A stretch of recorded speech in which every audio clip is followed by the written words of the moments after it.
আজ ছিল শ্বশুরবাড়িতে দ্বিতীয় দিন। সকাল সকাল রাই আর রিদ্ধি মিলে ব্রেকফাস্ট করতে বসে পড়েছে। আর মা কলপারে কাজ করছিল, এদিকে শাকগুলোকে নিয়ে এসে বেছে রেখে দেওয়া হয়েছে। বাবা বাজার থেকে চলে এসেছে আর মাছগুলো নিয়ে এসে আমার কিন্তু ধোয়াও কমপ্লিট হয়ে গেছে। এদিকে দেখো মা চপ মুড়ি বানিয়েছিল, সেটাই কিন্তু খেয়ে নিলাম। চপটা কিন্তু দারুণ হয়েছিল। তার এটা দেখো মা আমার জন্য ভোগের প্রসাদ রেখেছিল, চিড়ে ভোগ। আমি খেতে খুব ভালোবাসি বলে একটু বেশি করেই রেখেছিল।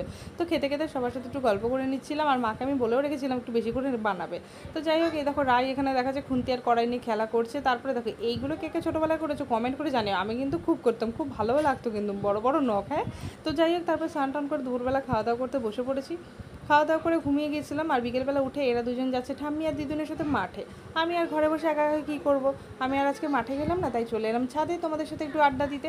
তো এই দেখো দূরে দেখো নিচে বাস দেখা যাচ্ছে, এই বাসগুলো কিন্তু আমাদের জমিতে হয়েছে। তো এগুলো নিয়ে এসে বাবা এই জন্য, কারণ আমাদের বাড়িটা কিন্তু আবার নতুন করে রং করবে। সেই আমাদের বিয়ের সময় রং করা হয়েছিল, তারপরে আর রং করাই হয়নি। তার জন্য ওই বাড়িটা রং করবে বলে নিয়ে এসে। আর আমি তোমাদেরকে দেখাচ্ছিলাম, এই দেখো আমাদের গ্রামের চারপাশটা তোমাদেরকে একবার ছাদের থেকে ঘুরিয়ে দেখাচ্ছিলাম। কেমন লাগছে কমেন্ট করে জানিও কিন্তু। আমার আমার তো বেশ ভালো লাগে। তো চলো এবার আমরা নিচে চলে যাই। সন্ধ্যাবেলা মা এসেছিল মাঠের থেকে, তারপরে যে কলা আর সুচিটা মা ভিজিয়ে রেখে গেছিলো, এটা দিয়ে আজকে আমরা বানাবো হচ্ছে কলার মালপোয়া। মা এখানে বলছে কী করছে, আমি বলছি তোমার একটা ভিডিও বানাচ্ছি। মা মা আবার একটু হেসে দিল। তো তাই মা তারপরে ব্যাটারটা বানিয়ে দিল আর চাটা করে দিল।